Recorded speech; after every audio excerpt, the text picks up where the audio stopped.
आजको भिडियोमा कुरा गर्नेछौँ वेट गेनको बारेमा। वेट गेनको लागि एकदमै बेसिक कुरा हो क्यालोरी सरप्लस। त्यसको मतलब वेट गेन गर्नको लागि तपाईको शरीरले दिनभरमा खर्च गर्ने क्यालोरी भन्दा धेरै क्यालोरी खानुपर्छ। एक्जाम्पलको लागि मान्नुहोस् कि एकजना मान्छेको मेन्टेनेन्स क्यालोरी जुन भनेको अहिलेको वेटलाई मेन्टेन गर्न चाहिने क्यालोरी 1800 क्यालोरी हो रे, र उसले दिनभरमा 1500 क्यालोरी मात्र खान्छ रे। त्यस्तो केसमा शरीरले 1500 क्यालोरी त खाएको खानाबाट लिन्छ, तर बाँकी रहेको 300 क्यालोरी चाहिँ शरीरमै भएको फ्याट और शरीरमा भएको मसलबाट लिन्छ, जसले गर्दा ऊ अझै दुब्लाउँछ। यो चाहिँ दुब्लाउनको लागि टेक्निक भयो।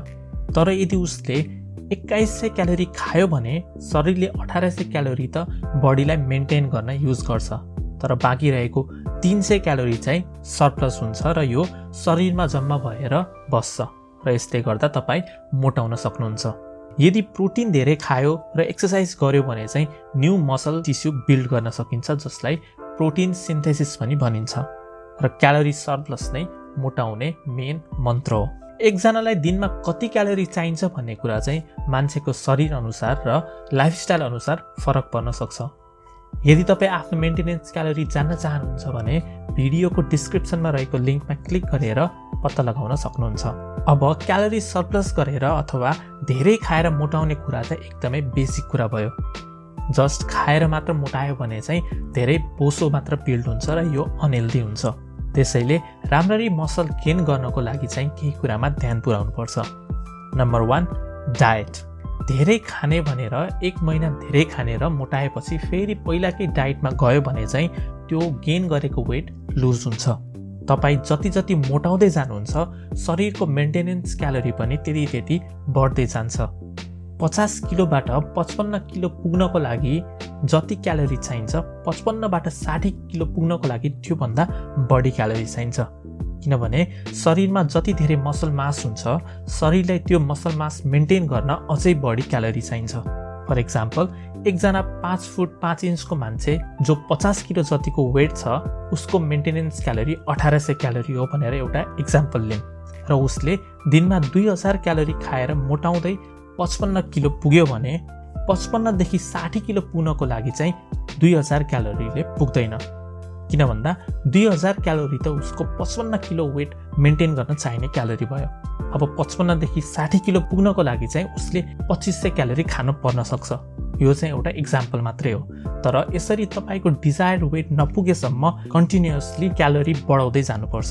त्यस्तै खाना धेरै खाने भनेर के जे खाए पनि हुन्छ त?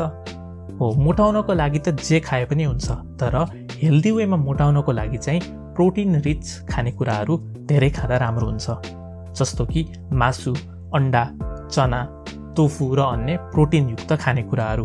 त्यस्तै धेरै खानेकुरा कन्टिन्युअसली खान गाह्रो हुने हुँदा क्यालोरी डेन्स खानेकुराहरू खाँदा राम्रो हुन्छ, जस्तो कि पिनट बटर, चकलेट, आलमन्ड्स, काजु जस्तो खानेकुराहरू। यसको मतलब कार्बोहाइड्रेट नखानु भन्न खोजेको चाहिँ होइन। कार्बोहाइड्रेट पनि शरीरको लागि उत्तिकै इम्पोर्टेन्ट हुने हुँदा कार्बोहाइड्रेट र फ्याट पनि खानुपर्छ, तर धेरै खाँदाखेरि एम्फासाइज चाहिँ प्रोटिनमा गर्नुपर्छ। Number 2, exercise.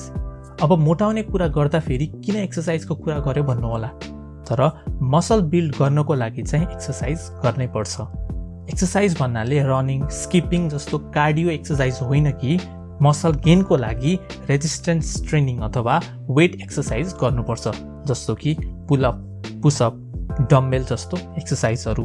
किनभने जब शरीरलाई कुनै मसल युज गर्नुपर्छ तब मात्र शरीरले त्यहाँ मसल बनाउँछ।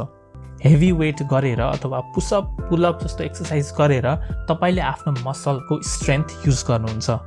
जब शरीरलाई त्यो मसल युज हुन्छ तब शरीरले त्यहाँ अझै धेरै मसल बनाउँछ। हेभी वेट उठाएर धेरै स्ट्रेन्थ लगाएर तपाईँले आफ्नो शरीरलाई मलाई यो उठाउन अझै बढी पावर चाहियो, यहाँ मसल बना भन्नुभएको जस्तै हो।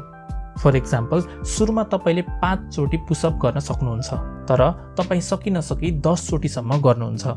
त्यस्तो केसमा शरीरले 10 चोटि पुसअप सजिलै गर्न सक्ने मसल्स बनाइदिन्छ, तर यदि सधैँ 10 चोटि मात्र पुसअप गर्नु हो भने चाहिँ त्योभन्दा बढी मसल बन्दैन। किन भन्दा शरीरले त अहिले भएको मसलले नै 10 चोटि सजिलै गर्न सक्छ। त्यसैले अब 10 चोटि पुसअप गर्न सकिसकेपछि 20 चोटि गर्न ट्राई गर्नुपर्छ, किनभने 20 चोटि गर्नको लागि अझै बढी मसल अथवा पावर चाहिन्छ र त्यसको लागि बडीले अझै बढी मसल बनाउँछ।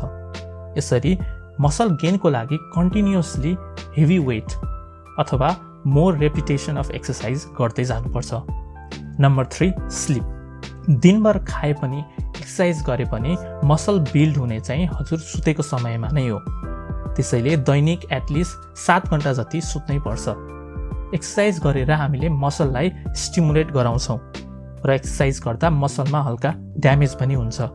यस्तो अवस्थामा टन्न खाएर हामीले शरीरलाई मसल रिकभर र न्यू मसल बनाउने समय दिनुपर्छ र यो चाहिँ सुतेको समयमा हुन्छ। त्यसैले वेट गेन गर्नको लागि नम्बर 1 एक्सर्साइज गरेर मसललाई स्टिमुलेट गर्ने, नम्बर 2 टन्न खानेकुरा खाएर एनर्जी दिने र प्रोटिन दिने, र नम्बर 3 मजाले सुतेर त्यो प्रोटिन युज गर्ने समय दिने। यति गर्नुभयो भने तपाईले हेल्दी वेमा मसल गेन गर्दै मोटाउन सक्नुहुन्छ। त्यसैले यो 3टा कुरा चाहिँ कहिले पनि नबिर्सिनु होला, डायट, एक्सर्साइज र स्लिप। आजको भिडियो मन परेमा लाइक, शेयर एन्ड सब्स्क्राइब गर्न नबिर्सिनु होला। यदि तपाईँ वेट लस रिलेटेड भिडियो हेर्न चाहनुहुन्छ भने यहाँ क्लिक गरेर हेर्न सक्नुहुन्छ।